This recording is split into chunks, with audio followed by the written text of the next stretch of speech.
이어서 전문가와 함께 자세히 짚어보겠습니다. 유병욱 순천향대 서울병원 가정의학과 교수 나오셨습니다. 어서 오십시오. 네, 안녕하세요. 신규 확진자가 153명이 나왔습니다. 어제보다는 40명이 늘어난 수치인데 지금 상황 어떻게 보고 계십니까? 사실 상황은 지난주랑 이번 주에 큰 차이는 없는데요. 단지 저희가 예측했던 사회적 거리두기 2.5단계의 효과가 나타나게 된다면 세 자리 이하의 확진자가 나올 거라 판단했었는데 네. 보기 좋게 틀렸습니다. 근데 그 이유는 여러 가지가 있을 텐데요. 우선 이것이 이전에 이태원 클럽발이라든지 대구 경북 지역에서 발생했던 집단 발병이 아니라 전국적으로 퍼져 있는 조용한 감염들이 마치 큰 빙산이 물 아래에 있지만 물 수면에는 일부만 잡히는 것 같은 그런 현상이라고 봅니다. 근데 저는 이렇게 또 생각할 수 있어요. 우리가 지속적으로 역학조사관 분들이나 또 자발적인 시민 참여로 인해서 이 연결의 고리를 끊어가기 위해서 더 많은 분들이 그리고 확률이 높은 분들이 검사에 참여하시면서 네. 우리가 400명대 유지할 때는 한 5만 7천여 건 정도 검사가 진행되는데 지금은 그때보다 검사 건수가 줄었지만 좀 더 가능성이 높고 또 방역에 대해서 잘 참석하시는 분들이 참여하시면 늘면서 좀 더 타겟하면서 그 더 쪽집게처럼 찝어내고 있기 때문에 어떻게 보면 연결고리를 끊어가는 과정으로 보고요. 이것이 확산이 더 많이 되기 때문에 사회적 거리두기를 올려야 된다. 이런 조짐으로는 보이지 않습니다. 네. 관련해서 그래픽을 좀 전반적인 그래픽을 보면서 다시 한번 설명을 좀 드려야 될 것 같은데 그 최근 일지 추이를 한번 좀 띄워주시겠습니까? 네, 준비가 되고 있습니다. 네, 보시면 앞서 간략하게 설명을 해주시긴 했는데 그 국내 신규 확진자가 사회적 거리두기가 2.5단계에서 수도권의 지역 경우 2단계로 완화된 이후에 100명대 초반을 계속 유지를 했습니다. 그런데 어제 같은 경우에는 100명대 중반으로 다시 늘었고 특히 국내 발생 환자가 또 증가하는 모습을 보이고 있거든요. 여기에 대해서 일단 방역 당국의 입장은 그 일시적인 일시적인 집단 감염의 영향으로 좀 더 추이를 지켜봐야 할 것 같다라는 입장인 것 같아요. 근데 교수님께서는 그런 판단에 대해서 어떻게 생각하십니까? 우선 우리가 예전에 이제 대구 경북이라든지 이태원 클럽발 같은 경우는 이것이 어떤 연결고리를 찾을 수가 있고 또 지역에 한정돼 있었습니다. 그런데 7월 말 8월 초 휴가철 장마로 인해서 밀집되는 환경, 장마랑 계속 비가 오니까 실내에서 밀집되면서 확산되고 있다가 취약군인 고령층들이 집회 등을 해서 밀집하면서 많이 확산됐던 게 사실이고 네. 예를 들어서 이게 서울 경기 지역에만 한정되는 것이 아니라 이 전국적으로 산발적으로 나타나고 있거든요.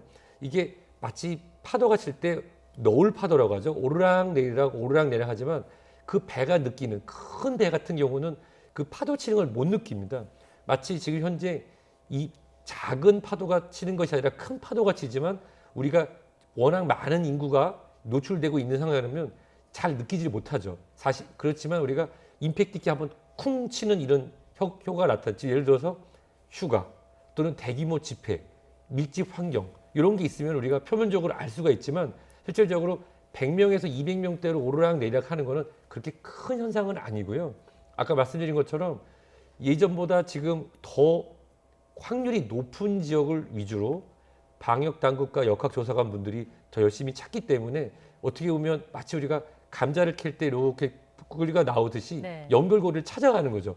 하지만 연결고리가 전혀 없어 보이는 곳에도 같이 발견이 되니까 아무래도 조용한 전파는 지속적으로 일어나고 무증상 감염자가 많을 것이다 그런 추측하에서 그 일원에서 지속되고 있는 것입니다. 네, 교수님께서 감자 비유를 해주셔서 감자를 다시 얘기하면 감자 줄기를 쭉 찾아가다 보면 감자가 나오잖아요. 그런데 문제는 감염 경로를 알 수 없는 환자 비율이 어제 기준으로는 25.25%대였는데 오늘 추가로 자료가 나왔는데요.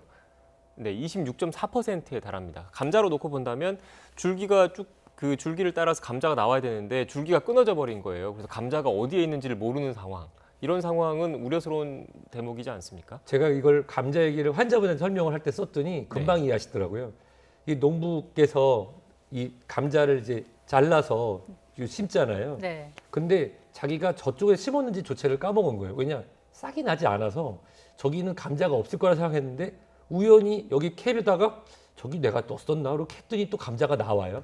즉 땅 위로 싹이 나야, 즉 증상이 있어야지만 검사를 하는 게 아니라 어떤 집단을 쭉 검사를 하는데 우연히 발견이 되는 거예요. 예를 들어서 우리가 어떠한 특정한 그런 교통수단을 예를 들자면 이거 운전하셨던 분 여기 탑승했던 승객 연결고리가 있는데 그러면 이 승객분이 지나갔던 어떤 식당의 분들도 한번 해보자 했는데 거기서 나오는데 이분은 연관성이 없는 거예요.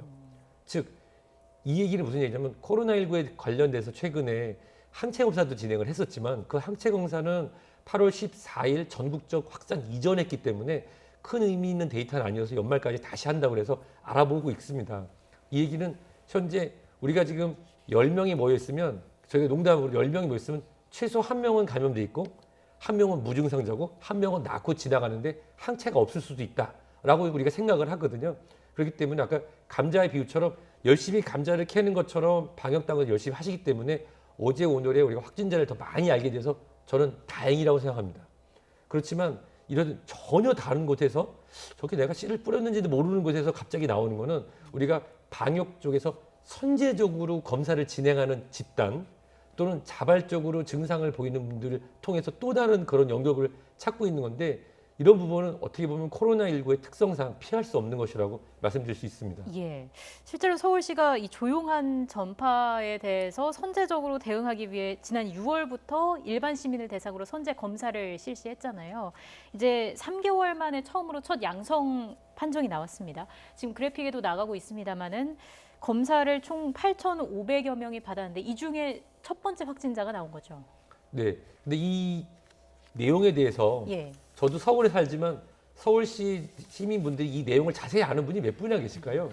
저는 이제 관심이 있어서 찾아봤어요. 이거 하려면 어떻게 되는지 미리 연락을 하고 네. 등록을 하고 찾아서 검사를 하는데 이것이 실질적으로 8월 14일부터 9월 15일 사이에 몇 명이 검사했는지를 한번 확인해 봐야 되는데 그때는 사회적 거리두기 2단계 또는 2.5단계이기 때문에 검사 수가 많지 않았을 겁니다.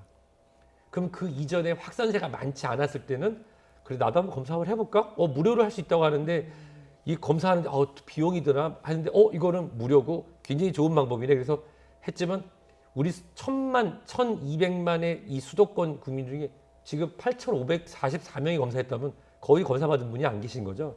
임상적으로나 의학적으로 크게 의미가 없다고 말씀을 드리고요. 이런 제도가 있는 건 좋은데 과연 이것이 홍보가 얼마나 잘 됐으며 그것이 정말 선제적으로 연결고리를 끊기 위해서 잘 활용됐을지에 대해서는 한번 우리가 돌이켜볼 필요가 있고 최근에 이 8월 15일 전후로 해서 전국적 확산세로 나왔기 때문에 조용한 전파자, 즉 이런 분들도 계세요.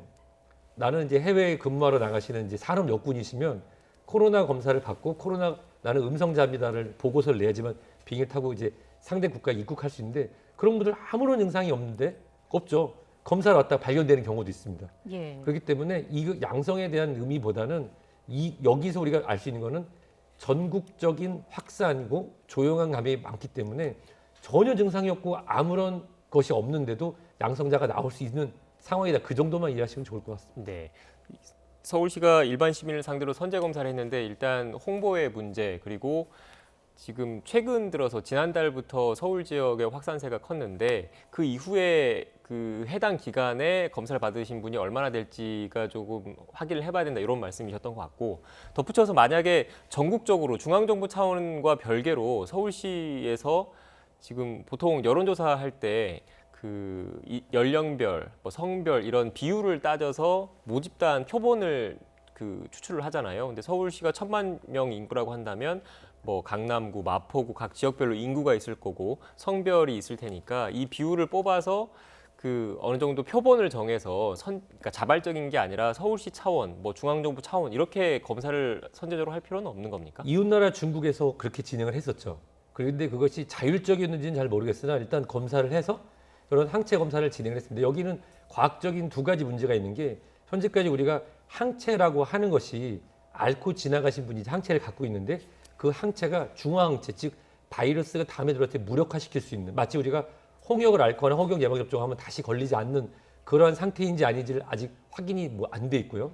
두 번째는 항체가 내가 걸렸거나 노출이 됐거나 감염했는데 얼마나 항체가 지속되는지에 대한 연구가 아직 안 되었기 때문에 네. 그 부분이 어렵습니다. 그렇지만 지금 말씀하신 것처럼 이 의학적 통계적 측면에서 보면은 1,000만 명을 다 검사할 필요는 없고 우리가 인구 센서스라고 하는 그런 걸 통해서 국가에 좀 계획을 세우지 않습니까?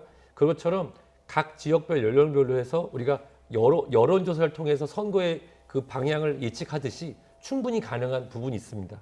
근데 그런 부분을 진행하려면 그거를 진행할 수 있는 프로젝트를 진행할 수 있는 기관을 선정하고 그것에서 전문적으로 센서스가 진행되는데 문제가 뭐냐면 사람을 만나러 센서스를 하러 가기도 어렵고 모여서 뭉치는 것이 또 다른 위험이 되기 때문에 정의용 청장이 예전에도 한번 얘기를 한 적이 있지만 전국적인 규모의 검사를 진행하는 것은 우선적으로 환자나 방역 당국의 역학조사에 이런 물적, 인적 한계가 있고 또 이런 조사가 진행되기 위해서 사람들이 모이거나 뭉치고 또 가까워 방문하는 것 자체가 또 다른 위험 요소가 될 수 있기 때문에 그런 부분을 감안해서 샘플을 좀 용적을 줄여서 연구가 진행됐다라고 설명한 적이 있습니다. 네, 알겠습니다. 자, 구체적인 사례 몇 가지만 간략하게 좀 짚어보겠습니다. 방역 수칙을 따르지 않는 사례가 좀 드러나고 있는데 최근에 확진 판정을 받은 60대 남성이 KTX를 타고 이동을 하다가 붙잡혔습니다. 같은 칸에 타 있거나 좀 접촉한 사람들은 불안할 수밖에 없는 상황 아니겠습니까? 그렇습니다. 근데 다행인 건요. 사실 저는 이제 매주 월요일마다 대학에 출근할 때 KTX를 사용하는데 네. 정말 승무원분들이 굉장히 고생이 많으시더라고요. 계속 다니면서 마스크 착용에 설명드리고 예. 취식하지 마시라고 말씀드리고 하고 있습니다. 아시다시피 이 1,000만 시민의 발인 지하철, 공공버스 등에서 집단 확산이 됐다는 보도는 마스크 착용이 상용화된 6월 1일부터 없었습니다. 그래서 당연히 모든 탑승객분들에게 이미 다 우리가 등록이 돼 있으니까 말씀을 드려서 예. 검사 또는 본인의 증상에 따라서 하시라고 연락을 드린 걸로 보고를 받았는데요. 실질적으로 그러시면 안 되지만 그 자기 지역을 이탈하신 분도 마스크를 착용하고 계셨고 지금 KTX나 기타 모든 공공 이동 수단에서는 마스크 착용이 무조건 진행되기 때문에 실질적으로 이 손 세정을 잘하고 손 방역만 잘 하셨다고 하면은 실질적으로 그렇게 두려워하시거나 감염의 가능성은 매우 낮다고 말씀드리고 싶습니다. 네. 다음 사례 짚어보기 전에 앞서 취재기자 통해서도 연결을 했는데 지금 기아자동차 광명 소화리 공장 관련 확진자가 계속 늘고 있습니다. 그런데 자동차 공장의 특성상 인력, 근무하시는 분들이 워낙 많기 때문에 추가적인 감염 확산 우려 그리고 광명에 있어서 도심 광명시와도 멀지 않은 곳이어서 인근 지역 주민분들이 불안하실 것 같은데 어떻게 보고 계십니까? 이런 부분은 제가 질문을 많이 받았던 부분인데요. 그래서 최근에 이제 김치 공장 관련해서도 보면은 확산됐던 시점이 같이 모여서 식사를 하시거나 마스크를 벗는 시점. 이 자동차 공장의 특성상 이것이 분업화되어 있고 팀별로 나눠져 있기 때문에 이것이 그 기아 자동차라고 하는 전체 퍼질 가능성보다는 그 단위 작업당 그 사람들이 노출돼서 감염됐을 가능성이 큽니다. 이건 마치 최근에 대형 병원에서 감염됐을 때 그 팀에서 감염됐을 뿐이지 병원에 외래로 오신 분들이 감염되지 않는 거랑 같죠. 그리고 예전에 이제 구로 콜센터 같은 경우는 대한민국에서 가장 복잡한 지하철이 3군데가 있어서 이것이 지역 특히 지하철을 통한 확산이 될 거라 생각하지만 실질적으로 이 자동차 공장의 특성상 자가용으로 출퇴근하시는 분들 비율이 비교적 높고 또 통근버스를 이용하시는 분들이 많았기 때문에 실질적으로 대중교통이라든지 지역 확산은 어렵죠. 다만 그분들의 가족 그리고 가족과 밀접 접촉하신 분들 그분들에 대해서 이제 우리가 쭉 추적을 해서 아까 우리가 감자 말씀드렸지만 연결고리를 빨리 찾아서 차단하고 그러면서 또 우리가 옆에서 발견될 수 있는 또 감염 경로를 모르는 것도 우리가 같이 발견한다고 하면은 걱정할 수준은 아니라고 말씀드리고 싶습니다. 네. 그리고 마스크의 중요성을 보여준 사례가 또 하나 있었는데 대구 동충하초 설명회에 참가한 사람 중에 27명 중 1명만 유일하게 코로나19에 감염되지 않은 사례도 있었는데 이분이 계속해서 KF94 마스크를 썼고요. 또 혼자만 다가회도 참석을 하지 않았다고 해요. 이게 아무래도 집단 감염을 피할 수 있었던 요인이 되지 않았을까 생각이 되는데 어떻습니까? 우리 코로나19 관련해서 이제 확진자 번호가 한 자리 미만이었던 적이 있습니다. 아주 초반이죠. 그때 이제 강남의 모 음식점에서 식사를 같이 하셨던 분이 확진이 되셨었어요. 그분이 이제 한 자리 미만의 확진자 번호를 갖고 계신 분인데 거기서도 보면은 그 식당에서 일하셨던 분들 그때만 해도 마스크 착용이라든지 코로나19의 사회적 거리두기에 대한 개념보다는 이런 게 있는데 두렵다 할 정도였지만 네. 결국은 동석하셨던 분들 즉 음식을 먹으면서 마스크를 착용하지 않고 비말이 되는 근거리 밀접 접촉했던 경우 이게 환기가 안 되는 지하시설인데 마스크를 벗게 되면 그 안에서 비말의 농도가 올라가면서 감염이 되고 또 다과 등을 통해서 면대면으로 직접적으로 말씀을 하다 보면은 호흡기로 들어갈 수밖에 없었겠죠. 여기서 다시 말씀드리지만 마스크가 유일한 백신과도 같은 존재이고 하지만 마스크도 제대로 착용하지 않는다고 하면은 밀집된 환경에서는 누구나 감염될 수 있는 게 또 마스크 착용의 역설적인 부분이 있습니다. 네. 산발적인 집단 감염이 잇따르고 있는 상황이어서 교수님 말씀하신 것처럼 마스크가 현재까지는 제1의 백신인 것 같습니다. 마스크 착용 꼭 해야 될 것 같습니다. 지금까지 유병욱 순천향대 서울병원 가정의학과 교수와 함께 이야기 나눴습니다. 교수님 고맙습니다. 고맙습니다.